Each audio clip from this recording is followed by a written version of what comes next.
रामपुर नामक एक गांव था। उस गांव में एक राजा रहते थे। राजा को पशु पक्षियों से बहुत प्यार था। वे पशु पक्षियों से मिलने के लिए वन जाते थे।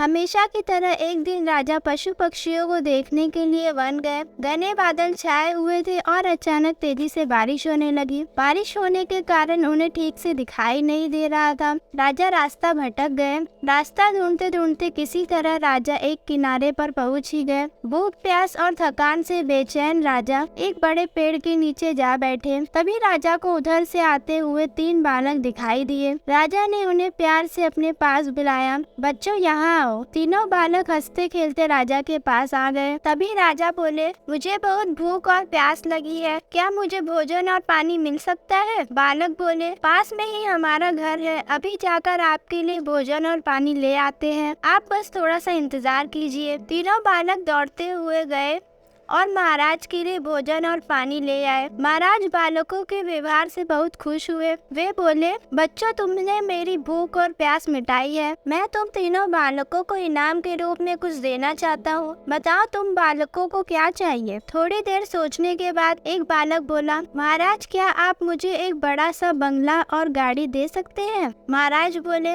हाँ हाँ, क्यों नहीं, अगर तुम यही चाहते हो तो जरूर मिलेगा। अब तो बालक फूले न समाया। दूसरा बालक भी उछलते हुए बोला, महाराज, मैं गरीब हूँ, मुझे धन चाहिए जिससे मैं अच्छा खाना खा सकूँ, अच्छे कपड़े पहन सकूँ और खूब मस्ती करूँ। महाराज मुस्कुराकर बोले, ठीक है बेटा, मैं तुम्हें बहुत सारा धन दूंगा।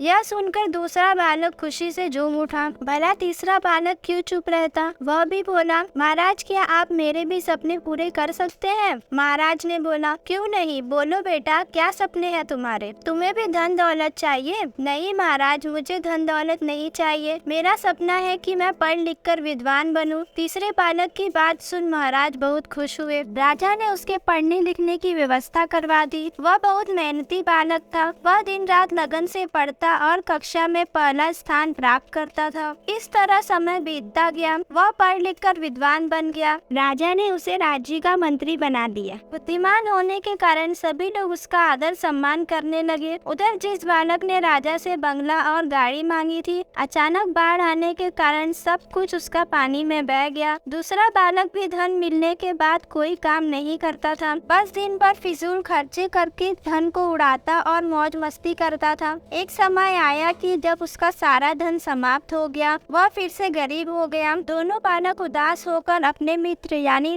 मंत्री से मिलने राजा के दरबार में गए। वे दुखी होकर अपने मित्र से बोले, हमने राजा से इनाम मांगकर बहुत बड़ी भूल की। हमारा धन, बंगला, गाड़ी सब नष्ट हो गया है। हमारे पास अब कुछ नहीं बचा है। मित्र ने कहा, किसी के पास धन हमेशा नहीं रहता है, धन तो आता जाता रहता है। सिर्फ शिक्षा ही है जो हमेशा हमारे पास रहती है। दोनों बालकों को अपनी गलती पर बहुत पछतावा हुआ। उन्होंने तय किया कि हम भी मेहनत और लगन से पढ़ाई करेंगे और अपने जीवन को सुखी बनाएंगे। तो हम आशा करते हैं कि आपको यह स्टोरी अच्छी लगी होगी। एक और अच्छी मॉडर्न स्टोरी के लिए चैनल सब्सक्राइब कर लें। वीडियो पसंद आई हो तो लाइक करें और अपने चाहने वालों के साथ शेयर करें। तो फिर मिलते हैं एक नई स्टोरी के साथ।